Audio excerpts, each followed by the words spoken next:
வைத்திருக்கும் பாசமும் மரியாதையும் தனி. ஜிவி பிரகாஷ் என் மீது வைத்திருக்கும் அன்பு தனி. தம்பி ஆதி ரவிச்சந்திரன் என் மீது வைத்திருக்கக்கூடிய விசுவாசம் தனி. என் தம்பி எஸ்.ஜே. சூர்யா என் மீது வைத்திருக்கும் மரியாதை தனி. இப்படி தனி தனி. வினோத்குமார் தயாரிப்பாளர் என் மீது வைத்த பாசம் தனி. இப்படி இவர்கள் வைத்த மரியாதை, அன்பு, அபிமானம், இது எல்லாமே தனி. அதனால் தான் என்னை வரவழைத்தது மார்க் ஆண்டனி. இப்படி பேசுகின்ற என் பாணி தனி. தமிழ் எனக்கு உரியதா? தமிழுக்கு நான் உரியவனா? கலை எனக்கு உரியதா? இசை எனக்கு பிடிக்குமா? தாளத்தை எனக்கு பிடிக்குமா? அந்த பீட்டை கேட்ட உடனே அப்படியே என்னால உட்கார முடியல. இந்த அதிர்தா, நான் என்ன சொல்றது, இந்த அதிர்தா இது அதிரணும். செப்டம்பர் 15 தமிழகமே அதிரணும்.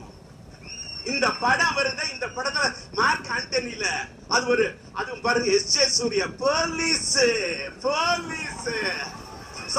சார் இவன் போய் சொல்றா சார் இவன் அடிக்கிறா சார். எனக்கு எஸ்.ஜே. சூர்யா ரொம்ப பிடிக்கும். நானே பயங்கரமான மிமிக்ரி ஆர்டிஸ்ட். ஒரு 100-110 வயசுல பேசுவேன். அதுல லேட்டஸ்ட் எனக்கு பிடிச்ச வயசு எஸ்.ஜே. சூர்யா வயசு. அந்த எஸ்.ஜே. சூர்யா அந்த லாஸ்டா பாட்டு முடிஞ்சோன்னா எஸ்.ஜே. சூர்யா வர ஷாட்டை போட்டிருக்காரு ஆதிக்குன்னு பார்த்துட்டு இருந்தேன்.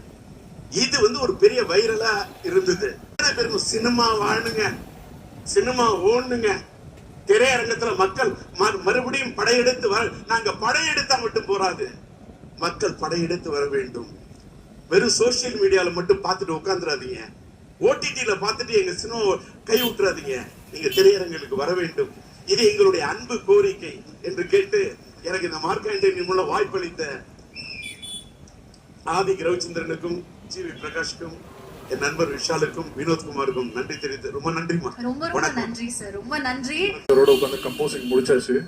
ஏன்னா ஒரு பயங்கரமான ஒரு மாஸ் நம்பர் ஒன்று கொடுத்துட்டாரு. கொடுத்து முடிச்சதுக்கு அப்புறம் யோசிச்சோம் யாரு பாடினா கரெக்டா இருக்கும் அப்படின்னு. நாங்க 2 பேரும் ஒரு பேர் சொன்னோம். அது விஷால்னா கிட்ட சொல்லல. விஷால்னா கிட்ட ஃபோன் பண்ணோம்.